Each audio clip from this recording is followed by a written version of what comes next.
Hi, everybody. Welcome to the second episode of the Dodger Wheelhouse podcast. Now, we have a lot to talk about today, and I need to clarify right now, this is being recorded on Saturday. Saturday So morning. we don't know what happens. I'm terrified, right? I don't know. I don't know if they win today, right? I don't know if we're gonna have a game 7, right? The best thing in sports, game 7, right? There's nothing better. Undoubtedly. I mean, obviously, I don't care if we sweep. If the Dodgers sweep all the way to the World Series, I don't care. But like objectively in sports, game 7, it doesn't get better than this. Game 7 is kind of like the situation that every kid dreams about, bottom of the ninth, 2 outs, game 7, tie game. 3 men on. Exactly. No, down, 3 men on. And he bunts for a base hit. Inside the park home run, 3 throwing errors on 1 play. Game 7 home runs. Rajai Davis. In 2019, over the trash Stros. Yeah. No, game 7's amazing. So yeah, again, this is being recorded on Saturday. We don't know what's going to happen. We don't know if we have a game 7. We don't know if the Dodgers blow them out. We don't know if they get blown out, right? We have absolutely no idea. All we can talk about is games 1 through 5. So this is not normal, right? It's the postseason. It's a quick postseason. So apologies if you're watching this on Sunday and you're thinking, wow, these guys are talking about all this hope for the Dodgers and they lost 500-0. I'm sorry. I can't control that. We have to be optimistic here. That's the only way. This is a straight optimism stream. Okay. It's a stream of optimism. And if you want negativity, we're probably going to have some guests who are going to be negative. You're not going to get that from me. You're not going to get that from Harry. I hope, sir. I'm not going to be negative. It'll be good. So, actually, before we even get into the Dodgers, so after that whole long preamble, there's some really, really big news in the baseball world from this week. Billy Beane has retired. He's at least from the A's. I believe he'll be doing some more sports work. I think for soccer. We'll get into that in a minute. So, Harry, for those who don't know, how big is Billy Beane to baseball? Billy Beane was, what year was it? 2000 and what year was Moneyball? Oh, the movie? What year was the movie recorded? Yeah. I was gonna get into Moneyball in a minute. Yeah, so Moneyball is a 2011 film. So So basically, Billy Beane is one of the guys who introduced the significance of analytics to baseball. Advanced analytics. Yeah. So to the kind of the reason that we have the shift, more or less. I mean, like the shift isn't directly related, but it is more or less playing analytics in baseball. He took it was the A's, they were absolute trash, and he added a bunch of guys who... Well, you can't say they're trash. So the thing is, remember, Oakland used to be a powerhouse, right? But being a small market franchise hurts, and it's really hard. So Billy Beane was brought in, as their GM. He's supposed to keep them moving on a low budget. So rather than, look for diamonds in the rough per se, and he did, there was a big focus on the stats that matter, right? So I have a Moneyball clip for you guys. I love this movie. I love Moneyball. If you haven't seen Moneyball, you should definitely watch it. Man, and then watch it again. And just watch it. Watch it again. Watch it for Brad Pitt. He's charismatic. Right? Watch it for Jonah Hill. Who doesn't like Jonah Hill? I'm sure someone doesn't like Jonah Hill, but I like Jonah Hill. Jonah Hill's great. So let's run that clip. Let's run this clip. I love this. Let's just watch this for a second. Billy, we got 38 home runs and 120 RBIs. Guys, we're still trying to replace Giambi. I told you we can't do it, and we can't do it. Now, what we might be able to do is recreate him. Recreate him in the aggregate. The what? Giambi's on-base percentage was .477. Damon's on base, 324. And Almeida's was 291. Add that up and you get... Do you want me to speak? What point do you get? 1092. Divided by 3. 364. That's what we're looking for. Three ball players whose average OBP is... 364. Wait a minute, that doesn't look right, doesn't come out right. That's right, Artie. Billy? You gotta carry the one right? Billy. That's just down. Yeah, Who's that? that's Pete. Does Pete really need to be here? Yes, he does. I love this movie so much. It's such a good movie. It's great. You need to watch it. It's really good. So yeah, the fact that you have actually, let me preface this clip. So it's talking about how the A's big stars were poached by the Yankees, the evil empire, because they could actually pay them what they're worth. So the A's lost good players, they had to replace them. And rather than looking for guys with a bunch of home runs, they're focusing on on-base percentage because that's the most important thing in baseball is getting on base. Revolutionary. It had not been done. Billy Beane, unfortunately, was never able to go all the way with Oakland.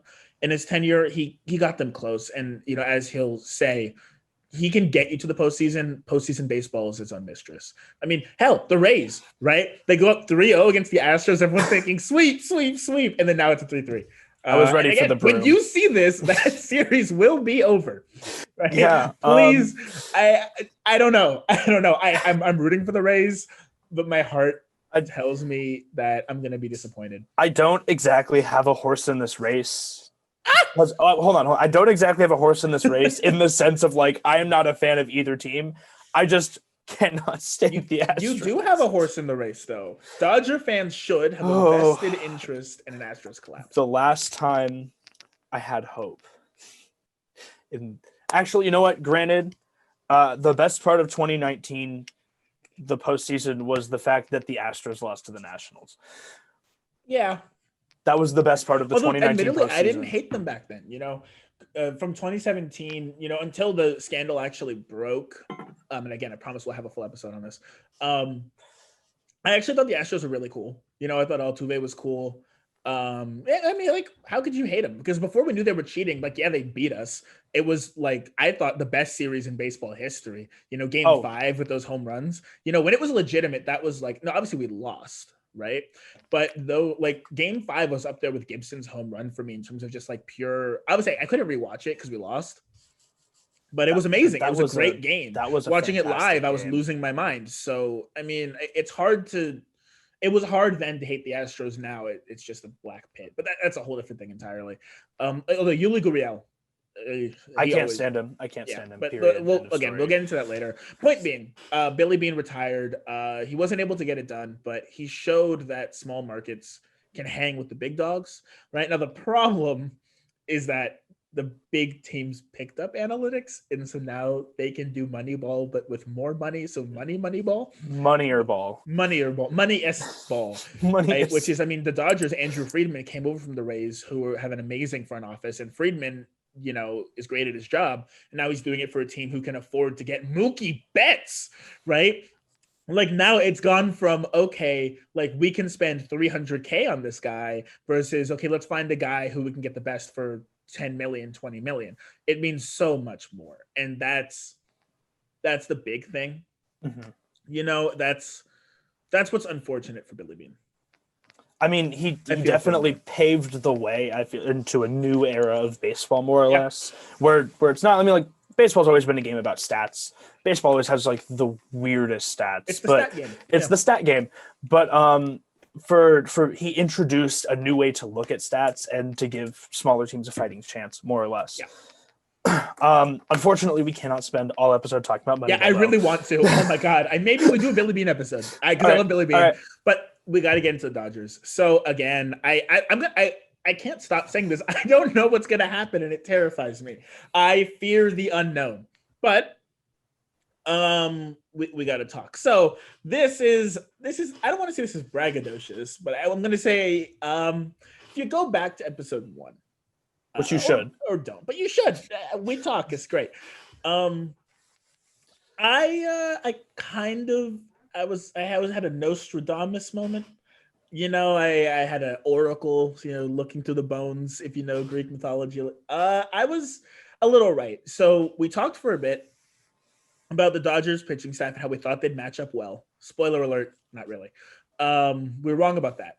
But I had pulled a specific clip from Freddie Freeman against Buehler, and that was eerily similar to Freeman against Buehler in Game 1 of this series. So I want to run that back because I think it's very interesting as far as, you know, looking into the future.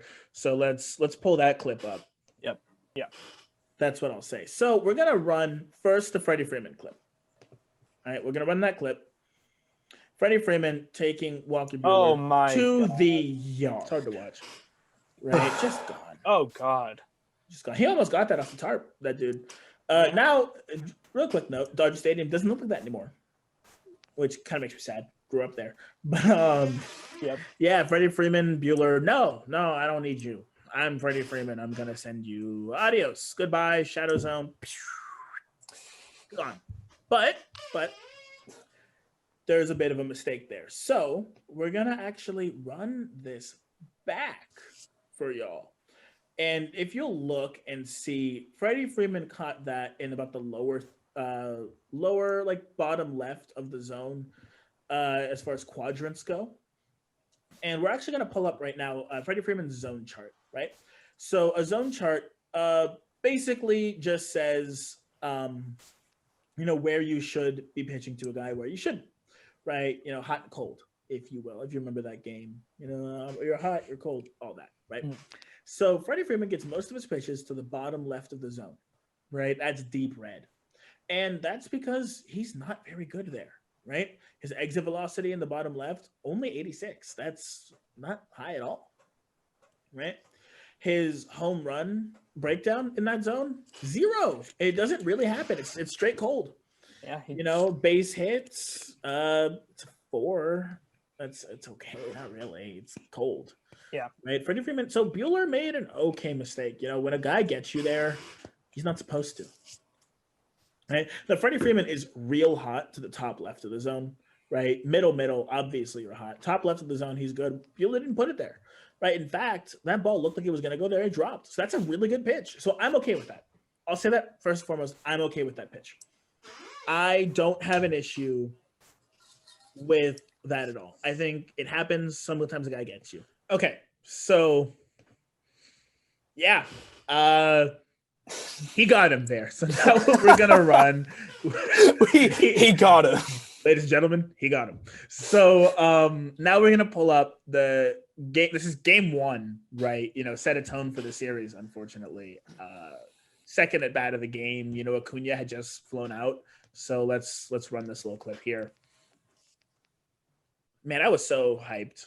I was hyped. I was thinking again, Bueller was looking okay. Bueller's my 1-2 count. 1-2 count and then just gone. Bueller's my favorite pitcher. This hurt so much. Really? Bueller's your wow. Yeah. Bueller's I like Bueller a lot. Up and coming on the Dodgers. He's looking fantastic. I think that he has potential to be the guy on the Dodgers. Of course, I have a special place in my heart for Kershaw, but I think Bueller's my favorite pitcher on the Dodgers right now. Yeah, I can see that. So again, important thing to note here. That pitch was in the same zone, is why I called it a quote unquote Nostradamus moment. That pitch was bottom left quadrant of the zone, right? It's the same pitch. And so you're thinking, okay, well, it's the same mistake. So we looked at the zone chart, right? We ran that clip for y'all. That's not a mistake, and I hate it, right? Freeman, it's a 2-strike count. Now, admittedly, they had gone to the same slot, I think, twice before for the 0-1 and 1-1 pitches. I don't remember if it was the first pitch as well, but they were pounding that zone because that's where he's worst, right? Now, you can't take an elite hitter. You can't go after him in the same zone constantly, but that's not a bad pitch. Freeman capitalized. That's what the Braves have been doing. They've been capitalizing on good pitches, right? Now, I think Kershaw's hung a couple curveballs in that loss in game 4. But generally speaking, the Dodgers pitchers have been okay. Generally speaking, okay, and the Braves are capitalizing. They're hitting really well. I have a question for you. How does it feel to tell the future? Oh, okay. Let me. Alistair's gonna come into a windfall of a lot of cash. He's really gonna kill it. It's gonna be a lot of money, and I just copious amounts of money. I am seeing now that I am on my mother's Zoom account, so my name is not Shelley McMillan. For those of you who don't know, it is Alistair McMillan. So I am gonna change that really quickly for y'all because that's a little bit embarrassing. not really. I did not catch that, so that's. It happens. Right, but anyway, back to Bueller. Back to Bueller. He was attacking the part of the zone that Freddie Freeman was the weakest in. Yep. But unfortunately, with a guy like Freddie Freeman just having an absolute banger of a season, he just hit it, and he just the Braves. Yeah, Banger of the Braves have had a fantastic postseason. I mean, unfortunately, all to our dismay, but we're here. We're still in it. We're still here for it, and being Dodger fans, we're just gonna have to kind of grin and bear it because we got to trust our team, So here's what you got to focus on, right? This was an unprecedented season in many ways. Most importantly, I think, you could argue that 60-game season is the most important thing in terms of separating the wheat from the chaff. But beyond that, the fact that there was no interleague play or interdivision play even. So we knew the Braves had the best offense by weighted runs created. We didn't know is if that's actually better than the Dodgers offense because of, competition. We didn't have anyone to compare to see, okay, well, the Braves and Dodgers both played the Orioles, I guess they would never both play the Orioles. Braves and Dodgers both played the Nationals, Brewers, who, the Nationals who had a better offense, who they played each other, who did better. We didn't have that. So we're sitting around thinking, okay, well, we're Dodger fans. We watch the Dodgers. Dodgers offense was crazy. So we're going to assume that their offense is better than the Braves because it's close. And we can just say, the West is better than the East. Mookie Betts, we had Mookie Betts. So we did make a mistake there. I think we definitely underestimated the Braves. Although I suppose in the sense that, game one, you cut out a collapse in the 9, maybe they win it in extras. Now the series is, in our favor. Yeah. Well, so actually, we would have won it last night. No. No. It's 3. It would be 3-2 in our favor. Right. And then maybe you give I don't know, a couple things go right in game 2, right? It's 8-7.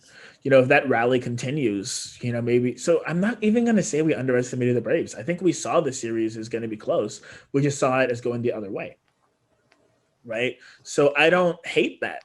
I know I hate it, but I don't. I mean, I don't feel too wrong. Strangely, I'm scared. I'm also scared, to say the least. I mean, the Braves have just. What I'm seeing is the Braves have just looked more consistent, period. They look like a better team. They do look like a better team. And the bottom line is that, I'd argue that the Dodgers are the better team. That's because I'm a Dodgers fan. But also, if you look at the numbers, yeah. It just, but then again, we played the West, the AL and NL West. So, that is definitely different than playing the AL and NL East. Dodgers are better. I'll always make this argument on paper. Paper doesn't win ball games. Absolutely. That's the truth of it. Their relievers have been electric. Ours, not so much, right? Their bats have been stringing together hits. We're getting solo shots here and there, generally speaking, barring that one statistical outlier in the first inning of game 3, barring that, because we were actually relatively silent after that. So I think the issue is really just stringing hits. If you cut out that first inning, we win 4-3. Yeah. So that's more in line with how we've been playing. Yeah, exactly. Now, if we can get another one of those, I'm not complaining by any means that we scored 11 Saturday. runs. I'm not complaining by any means that we scored 11 runs in one inning. I'm just, for the bats kind of died out after that, Yeah. And that definitely carried over to game 5. If right now, right? The Dodgers game 6, 15 runs in the first inning, and then they give up 14 runs in the next 8, and they win by 1. Then it happens in game 7. I don't care. I just want to get through the series. But what needs to realistically happen is they need to string together hits. They've been a little better about it, but it's really been big inning rallies. We're not really getting dude hits a single, dude hits a single, dude hits a single. The Braves have strung together doubles a lot, right? They're definitely clicking on offense more. We're having some individual brilliance, right? Which is now actually what I want to pull up. We have a guy that I think I like, right? He's everyone's saying, yeah, you want Lindor. No, I think I like Seager in this slot. I like Seager in the slot, and we're gonna pull it. So we're gonna run a clip. This is Seager against Matzik, who we spoke really highly of. Yes. He's been great. He's a great pitcher. His stuff is nasty. Hate to Mhm. admit it, right? I don't want to admit it, but yeah, he's been nasty. So Seager v. Matzik, right? Matzik at that point, had not given up a run in the postseason, looking great. This was game 5, right? And Seager just sends it, deep center. Right? I mean, Dead center. And yeah, dead center, right? And again, this is in Texas. Everything's bigger in Texas, including the Dead ballparks. center. Matzik tried to go at Seager with high heat, Mhm. and he just couldn't. Seager just beat him there, and Yeah. that ball was again. He had 2 home runs last gone. night. Yeah, 4 in the Seager series. played fantastic last He's night. been amazing. He's been the guy we need now. So Mookie didn't have an RBI until game 5, which is fine because he's the leadoff dude. Obviously, it's not fine in the sense that you want runs, but it's not a huge deal. But when Mookie gets on, Seager can bring him in. So exactly. That our 1 and 2 punch, I'm yeah. okay with. And like Confident. game 3, I think it was before we just started hitting bombs, Mookie Betts gets on in a bang bang play. Yep. Right. Seager's to double, Mookie scores. That's Yep. 1-0 already. And I was just like, wow, that was incredibly fast. It feels like the game just started because It's it did. And it was 3 pitches and Mookie already scored. It's like what we've been seeing from the Braves, right? With Acuna and Freeman. Right. They've been a little better at it, but it doesn't matter. Here's the thing. Dodgers win by 1 today. Game 7 is all even. Maybe they win. Who knows? Right? We can't predict the future Well, apparently you can. all the time. We can't predict the future all the time. But we can be as optimistic as possible, and that's all we need here. We need optimism, right? Got to send that energy. Just send the Dodgers all of our positive energy and hope for the best. So Seager, he's been electric. A power hitting shortstop, Definitely. right? That's huge. Hitting That's the ball huge. as hard as the best of them. I think there were stats pulled up during the DS where they how hard he was hitting the ball was on par with Giancarlo Stanton, Which is ridiculous small- because Giancarlo Yeah. Stanton is a mountain of a human being, to say the least. Well, Mountain not being, tall and big. He's like chiseled, right? Dude is like, ripped. yeah. And when he hits it, it doesn't, when Stanton hits it, it doesn't even look like there's any effort. Yeah. It's just like, okay, well, I've tapped the ball, so that's going to go 800 feet. You can feel free to try and jump and catch it, but that's not going to happen. If I'm going there's to take a line light drive- jog around the bases, and you can watch me. If there's a line drive hit by Giancarlo coming at me, I'm probably getting out of the way. I just don't want. That's a heat-seeking missile right there. Like that. I think the only time I'm catching that is if I move my glove to block my face in fear, and then break my snag hand that. because it comes at you at 300 miles an hour. Dude mashes the Yes, ball, and Seager's been looking absolutely. like him a little bit, which is amazing, right? That's what you want in your guy, Mhm. because he's come back from injuries. You're thinking, okay, is his career over? I mean, there have definitely been times where I've been worried, right? Thinking Dodgers need a shortstop because we don't really have Seager right now, right? Not to say I didn't like Seager. It's that, I was worried that he was never going to come back to his rookie of the year form, and that we'd be sitting around going, okay, well, now what, right? We haven't jumped on a big prospect, we're just sitting around twiddling our thumbs. And Seager said, okay, no. And, they've been talking about this a lot. They've been bringing up, potentially getting Lindor. They being the broadcasters, have been bringing up Dodgers getting Lindor a lot. Like they've told Seager directly. They've asked him about it. They were talking about it during the broadcast on game 5. That's gross. That's just I mean, You can talk about it. Don't bring it up to the dude, right? The series isn't over. Hell, don't bring it up at all.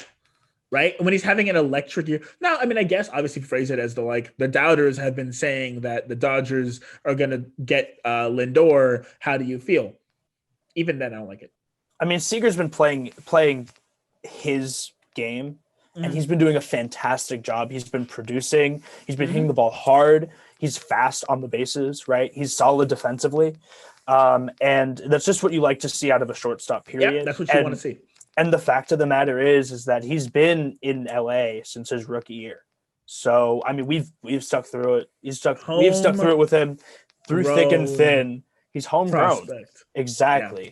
And I personally, like, as great as Francisco Lindor is, or as great as there are other shortstops in the league, I like Corey Seager in Dodger Blue.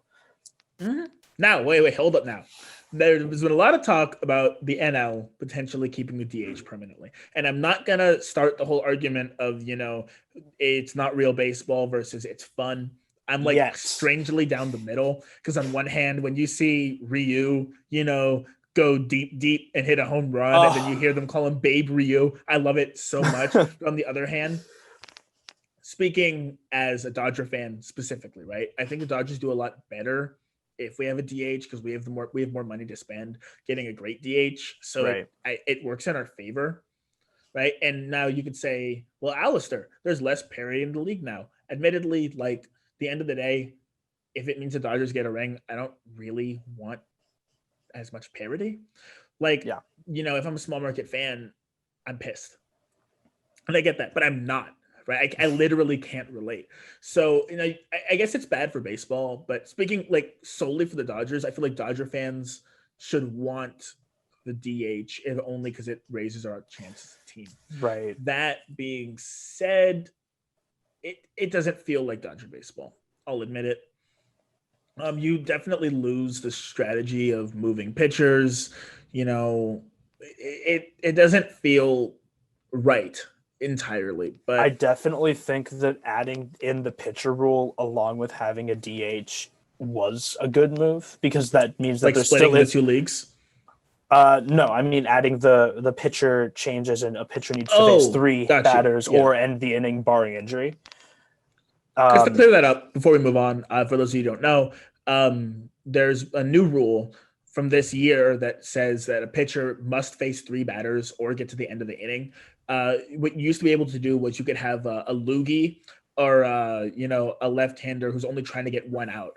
So let's say you have a lefty come up, you bring in a lefty to get out that particular lefty, and then pull him and bring in a new pitcher. Right. It slows the game down a lot of bit. So they removed that. So now let's say you have a loogie to get out a great lefty, you got to leave him in for 2 more batters, unless there are 2 outs. You can send him in, have him strike out that guy, and right. And I happen to like. You're talking about. Yeah, I happen to like that rule in tandem with adding a DH, because then there's still a strategy to pitching in general, to putting in a pitcher in general, and we've seen the benefits and drawbacks of putting in a pitcher. Right. Mm-hmm. What happened in game 1? We put in who did we put in first to close?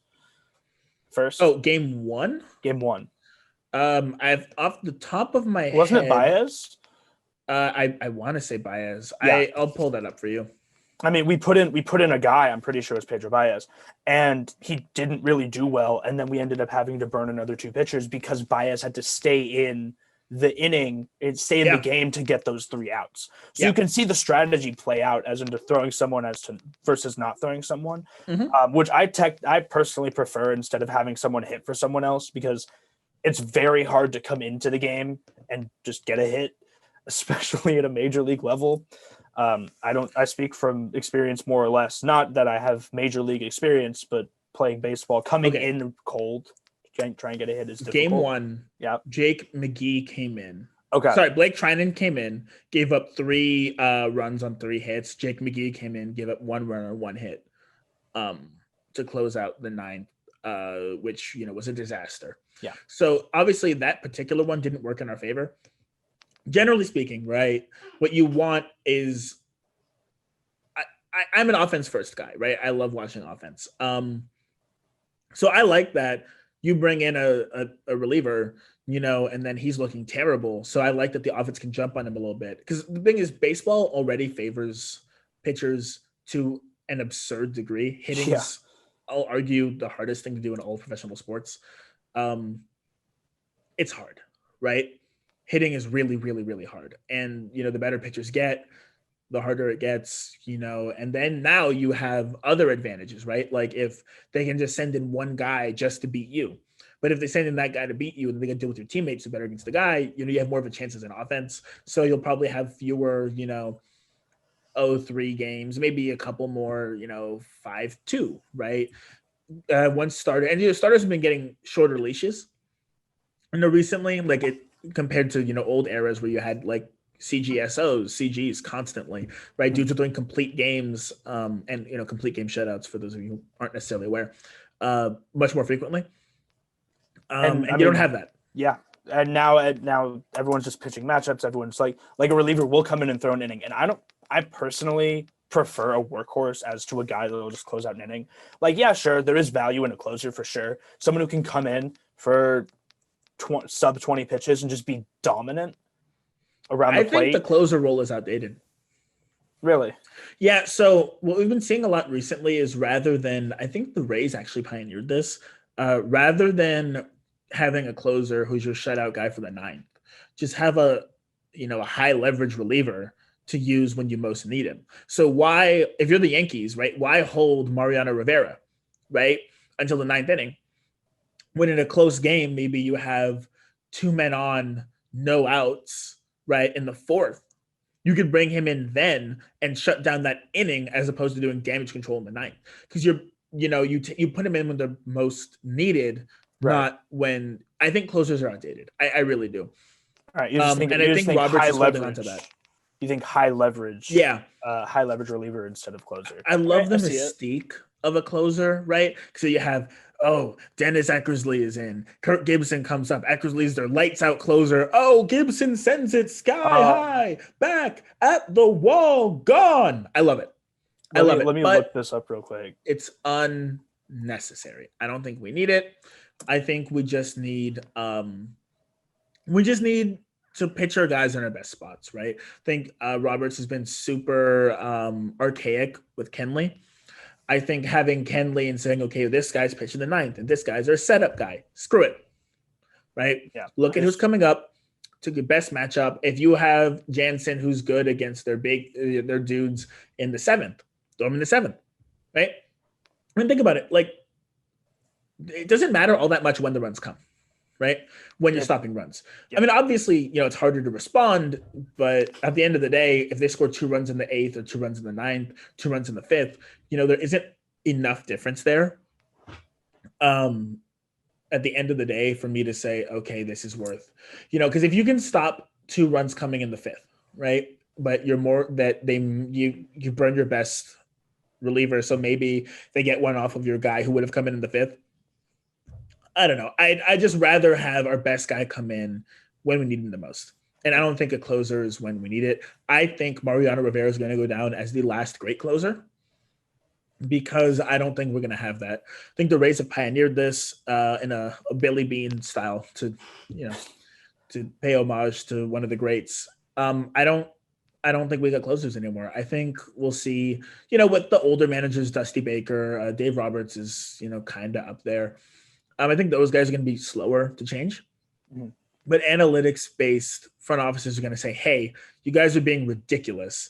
You need to throw, your closer in the 4th. Do it. Right. I don't care what you say. Do it. Right. I think we're going to see that soon. What I wanted to talk about earlier, a couple minutes ago, is when we talked about it doesn't matter when the runs are scored. Mm-hmm. I immediately thought of Dodgers Mets from May 29th, 2019, the game that ended 9-8 Dodgers. Okay, you're ringing a bell. Keep ringing it. Okay, so at this point in time, the Mets in the 7th inning were up 8-3. Okay. And the Dodgers scored 1 in the 7th and 1 in the 8th. So it is 8-5. In the bottom of the 9th, they bring in Edwin Diaz, the best closer in baseball. Absolutely lights out. No one had touched him. He had like a sub-1 ERA. He was fantastic, right? Mm-hmm. The Dodgers light him up and win that game 9-8. 3 back-to-back home runs followed by single. And it was just, you see that clip a lot where it's, oh my gosh, am I really blanking on his name? I'll help you out. Joe Davis. The pastor for the Dodgers. Yeah, Joe Davis. Okay. He says, "What a magical night!" after Alex Verdugo hits a base hit. Yes. That yes, is the yes. clip. That is the game that I was at that game. That was a fantastic game. But yeah, baseball is just one of those games where you can have a guy who's lights out in 7 consecutive, right? And then you bring him in to shut down Every streak. what seems to be a really easy win, right? And you lose that game 8-9. Every streak ends eventually. Now, so I don't know if that's entirely applicable, just in the sense of that actually kind of proves that maybe you do need a closer, if anything. But I see what you're getting at. Like, okay, he was their high leverage guy. We were talking earlier about how we brought in Trinan and he gave up 3 in the ninth, and it was just a ninth inning collapse. Closers are people too. Closers are people. Closers are people too. That they're people, you know. And I think it is actually really unfair how we treat them. Like, we give Kenley way more crap. Admittedly, it hurts more, but because the reputation. But if Kenley was a dude who comes in the 3rd inning and gives up a run, you're like, you're like, all right, way to minimize the damage. Yeah, but then it happens in the 9th. So I think you got to be more lenient, just in the sense of, if he give up a run, he gives up a run, right? It definitely depends on the situation, right? Yeah. Tie game, top of the 9th, you don't want him giving up a run, right? Versus tie game at the top of the 3rd, he gives up a run. You're kind of like, all right, it happens. It's hard. Baseball's hard. It's a hard sport. It's a hard game. Now, when you have situations where you gave up 5 against the Astros this past year in the 9th, no, that's not that is inexcusable. You have to be able to stop the leave with 3. Give me 4. Come on now. Okay, I get that, right? But generally speaking, I think we're a little too hard on closers. They're people. Certainly. I think we shouldn't be using closers as much. But anyway, so I want to keep moving forward because we're getting low on time here. So let's move to Will Smith. The better Smith. Smith v. Smith. He's been looking awesome. Right, he's the catcher of the future. He was, possibly the best offensive catcher this year. That much is kind of unclear, but he's been great. Now, Smith v. Smith, right? 2 Will Smiths. Gemini Man, that new movie that I don't know if anyone saw. Gemini. Smith v. Smith. It's crazy, right? You have Will Smith versus Will Smith, and Will Smith wins. Really big. Will Smith destroyed Will Smith. And Will Smith was thinking, man, this Will Smith guy, I got him. I'm going to get him here. And then Will Smith said, no, you don't. The Kembe Mutombo finger. Will Smith said, I am the best Will Smith. And the other Will Smith said, I have to defer to you today. You are currently the best Will Smith. Now, let me slow down. Stop being stupid for a second. This conversation happened post-game. The Dodgers catcher is looking like the best offensive catcher in baseball. And that's a huge statement because Realmuto exists, right? Darnod for the Braves was great, but Will Smith is young and he's hot. He's been hitting. Mm-hmm. He's been hitting. So 2 years, oh man, this kid is huge. I think we need to make sure to leave some room, some luxury tax room, because this kid is insane. Right, he was part of, I believe, the 3 back-to-back walk-off home runs. Will Smith was there, right? He was one of those dudes. Yes, and that was one of his earlier games too. Mm-hmm. In his opening weekend, he had a walk-off home run. Will Smith did. I don't think it was the first game he started. I think it was one of the first 3 games he started. It was up there. Yeah, it was early. I mean, that was last year. The Dodgers had 16 walk-offs. Yeah, which was weird. Unheard of. Just weird. I'm not even gonna say, that shows they're great. I guess it shows it's weird to me. It's just more than anything. Like stop being down in the 9th inning. Yeah, right. Or tied. Win the game earlier. Come on, it's so easy. Just win. Think about when you were gonna win later and win earlier. Boom, done. I solved baseball. Hire me, Oakland. I'll be your new GM. Moneyball 2. Electric Boogaloo. Yeah. No, yeah, it was weird, but Will Smith has been great, right? Mm-hmm. And being a young catcher, catching is a position you don't see great offensive players at catcher. You see defensive wizards, right? You see your Jeff Mathises. I believe Mathises is the plural of Jeff Mathis, right? You see Austin Barnes is a great, catcher. Austin, yeah. He's a battery with Kershaw because Kershaw likes the way he calls games, right? Mhm. I'm not going to say Smith isn't the best defensive catcher, or he's not good. He's not the best, right? I'm not going to say he's not good, but he's an offense guy. Offense is his attribute for sure. And hey, it's a strength. Dodger fans, if you're saying we don't want a DH, if we have a DH, that means Barnes can catch, and our DH battery Kershaw, and we DH can still throw. Is whoever's hot, or Will Smith, or Edwin Rios, who we talked about. We talked about him last episode, but he went yard dead center game 3 easily. Edwin Rios is quickly becoming one of my favorite Dodgers. He's looking great. We have him for a while. Yep. I hope we don't trade him. That'd make me sad. But yeah, he's looking good. And, Turner's getting, God, I feel like I'm talking about Old Yeller. Turner's getting up there in age. I don't know how else to phrase that. But Turner's getting old. We've had him for quite a few years. This is probably going to be one of his last seasons. His contract is up this year. As much as I love Justin Turner, I have a picture of him in my room. I swear to God. I love Justin Turner.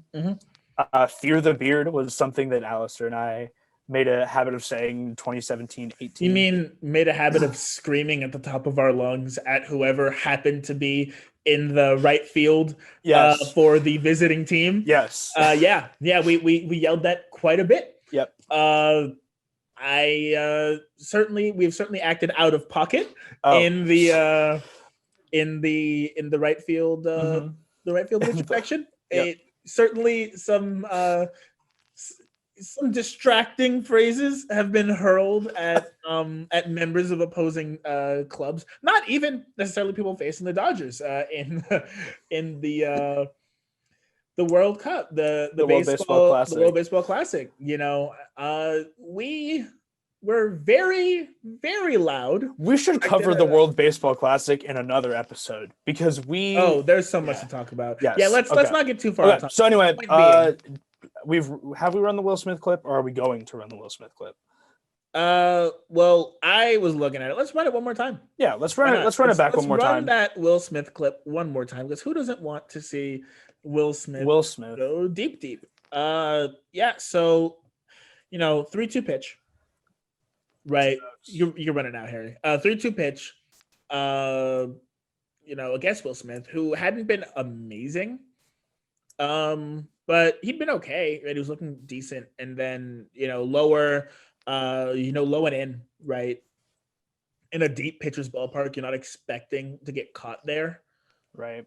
Because you're not hanging anything up, so you're thinking, okay, I got this spot, and then Smith just sends Smith to the shadow zone. The power. Will Smith knocked Will Smith back at the wall, gone, as the Spanish language broadcast will say, which I believe if you don't watch it, you should, if it's only for highlights. I'm a stats guy and my Spanish isn't great, so I like to hear what they're saying and whatnot.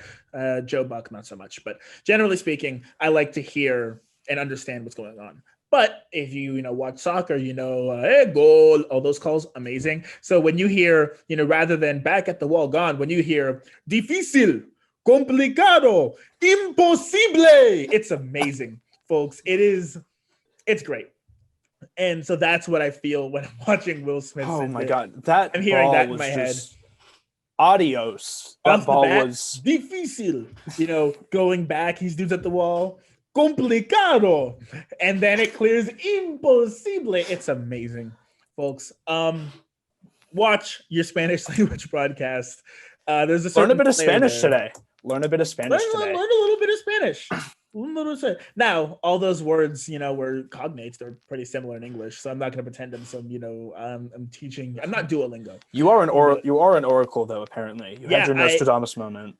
Okay, well, let me make my prediction. The Dodgers win by 230 home runs today, which would be Game 6 for those of you who are watching, and they win a squeaker in Game 7. They score 2 runs in the bottom of the 8th, and they don't give it up. Yeah, that's Nostradamus. If that happens, boom. Now, in all seriousness, looking at upcoming Game 6, right? Because we can't talk about Game 7. The Braves are in a really good spot because I'm not going to talk about the up 3-2. Most importantly, their bullpen is rested. So because they got super blown out Game 3, they didn't have to waste dudes. Game 4, they were up most of the game. They didn't waste anyone great. And then game 5, it was a bullpen game for both teams yesterday. Yeah, it was a bullpen game, but they had they're not amazing relievers pitch aside from Matzik. So dudes that we're not going to see Will Smith, and we're probably not going to see Matzik because both of them pitched back-to-back days. We are going to see Martin and Melancon. It might be Melanson. I'm not sure. Tyler tried to pronounce his name. The latter of which hasn't allowed to run in the postseason. So that's really scary. Yep. So unless the Dodgers jump out really, really early, we're going to see those dudes. And the issue is if they jump out early, then they just save them for Game 7, which is even worse. So this is really bad. Are they throwing Fried tonight? They are. Yeah. Okay. Yeah. So top of the rotations now. We have Buehler versus Fried. Yeah. So we have to hope that Buehler can go scoreless deep, and then Fried gets knocked out maybe in the 4th inning, and then they can hold the lead. Now the Dodgers. We're not going to see Brusdar Graterol, right? We're not going to see Victor Gonzalez. Both those guys pitch back-to-back games. We might see Jake McGee. He's been okay, right? We might see him. He pitched Game 4, but not Game 5. Dylan Floro pitched Game 4, not Game 5. He gave up 3 runs, though, so I don't really know if we want to throw him. It kind of depends. But we don't have our best. Dustin May, I think we actually might see. I would expect to see Dustin May threw last night, didn't he? Yeah, he only threw 2 innings. I would expect to see Dustin May today. Dustin May, I don't know if he has thrown one of his devastating sliders yet. The demon slider. I don't think so. But again, if you haven't seen the demon slider, you should do yourself a favor and look it up. It is disgusting. I don't have the demon slider in front of me right now. We're gonna I'm going to put it in the clip right here. So those of you who are watching, you're going to see the demon slider. Promise. This from me to you. Here's a little gift, the demon slider. So that's gonna run. Let's keep talking.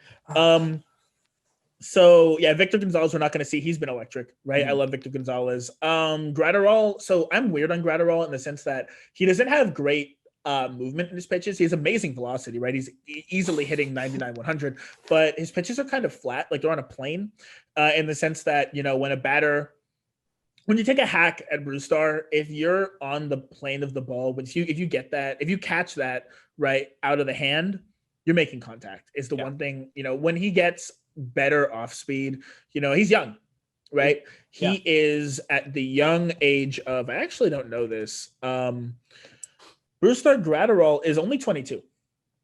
So he's young. This time. Is the point I'm making. But yeah, once he gets better, once he gets a bit better off speed, maybe gets a 2-seam fastball, I think would be nice. Yeah, especially with heat like 100, 101, easily touching 100. I think that a 2-seam would definitely do him justice because that's the kind of pitch that you'll just miss, right? So you'll get a ground ball out of it, or you'll just get a pop up, or you'll just straight up miss it. Again, he's young and he's coming with this raw talent already, the ability to throw 100. So, 99 to 101, but there's room for improvement. But he's already starting really well. He's definitely, let's call him an uncut gem. He's definitely a diamond in the rough. So actually, if I could add a pitch to Graterol's lineup of heat and filth, I want a circle change. So circle change, for those of you who don't know, it comes off. It's a bit slower than a standard change generally, but it also, at least from personal experience throwing it seems to have a lot more vertical movement, specifically like it drops more. So if you can go say 99 up and out, right, then circle change for, swinging strike, have that bottom out, fall out of the zone. Even if, you miss, they don't bite, it's 1-1, cool. You can go high heat, right? Just to change eye level, and to change speed, right? I like that pitch there. A cutter, not so much, because cutters, generally speaking, are still fast. So you're not changing speed, changing your velo. He does have a pitch that goes about 86. I believe it's just a standard changeup. I don't think he needs a curveball. I definitely don't think that he I don't needs think to he needs a focus on a curveball. curveball in his repertoire. If he's going to focus on heat, then he probably wants to change, like you said, he probably wants a circle change. I would have said a two-seam or a cutter personally. I think a cutter two seam is yes, but I want him to have a two seam, not as I'm saying like off speed. I want him to have a circle change. Yeah. Two seamer he needs, right, just to get a bit more variance. Because his two seam would probably go 97, I think, comfortably. Yeah, I think he can that's scary. I think he can get a comfortable 97. Oh gosh, two seam going 97. Yeah. So anyway, going to game 6, Buehler needs to go deep, right? He needs to have a solid at least 6 innings of work in order for Dodgers to be in a good position to win the series. Buehler needs to be regular Buehler. He needs to be straight up. He's got to just go out there and he's got to just be how he always is. I mean, I feel like of course, I don't know Walker Buehler personally, so me talking about how he's feeling is kind of... Oh, my guy, Walker Buehler. My boy Walker Buehler, we were on the phone last night. We fell asleep on the phone with each other. It was super cute. And he told me, he's like, Harry, I'm scared. And I'm like, why are you scared, Walker, old buddy, old pal? And he said, I'm scared because I'm playing the Braves tomorrow and I'm pitching. And I'm like, you don't got to be scared, my guy. You throw high heat. And he's like, you got a point. So he's going to go out there and he's just going to assert dominance on the Braves. This is a true story. He can confirm it. You heard it here first, folks. Walker Buehler and I fall asleep on the phone with each other because that's just the kind of homies we are. Yeah, man. Yeah, straight. Totally. Yeah, you're homies, in all sense of the word. No, in all seriousness, getting back to it, Walker Buehler, he's got to go deep here. We need a solid 6 innings out of him. 5 works if the Dodgers get an early lead, because then, you can pull him and then maybe throw him 1 or 2 innings in relief in game 7. I like the idea of that. Because you're probably going to have Gonsolin start game 7. Actually, if the Dodgers can get a nice enough cushion, right, with Buehler, you can keep Buehler, let him go long, burn him for the series, then have Gonsolin start, Gonsolin, Urias, Kershaw, because Kershaw's good for a couple innings, right? Now everyone says don't throw Kershaw in relief. No. Give Kershaw an inning or 2, right? Pull him short leash, ridiculously short leash, right? That's fine. I think that's actually a key to victory, is giving Kershaw a short leash in relief in game 7 if we can get there. But it's rough. I think if the Dodgers fall behind in game 6, you have to burn a good reliever. I think you can keep Dustin May and Gonsolin, or maybe you burn May again. That's what I was going to say. I mean, you throw May second time, burn May, then you have Gonsolin, Urias, and Kershaw. Urias is a natural reliever, though. He used to be a reliever a long reliever, so you could do something like that. It's tough. It's hard to say. Let's go back to a series prediction. Yep. I'm going to be a homer and still go the Dodgers. How much I believe that, my confidence is definitely shot. I do feel like if the Rays win in the AL, the winner of Dodgers Braves wins the series. The Astros are looking really hot right now, like really hot. They've woken up their bats. So, I think that if the Astros win, it's a closer series. But generally speaking, I'm taking the National League winner here. Now, admittedly, we did say that we thought the winner of Dodgers Padres is the winner of the World Series. We could be super wrong here. Yeah, the Braves took me by surprise. The Braves, they did research on them, but yeah, the Braves are good. So I'll still take the Dodgers in 7. I think it'll be really close. I think it's either Dodgers in 7 or Braves in 6. I think if the Dodgers win game 6, they take game 7. I could be completely wrong, but that's what I'm feeling. That's what I'm obviously hoping for Dodgers in 7. I think this is definitely like a learning moment for the club, right? worst case scenario if Dodgers lose. I think I'll take the Braves over the AL regardless. The Braves look incredible. And, I'm not going to say congratulations to the Braves if they won, because I'm just not going to speak that into existence. So, we've got a series on our hands. Dodgers bats hopefully have woken up.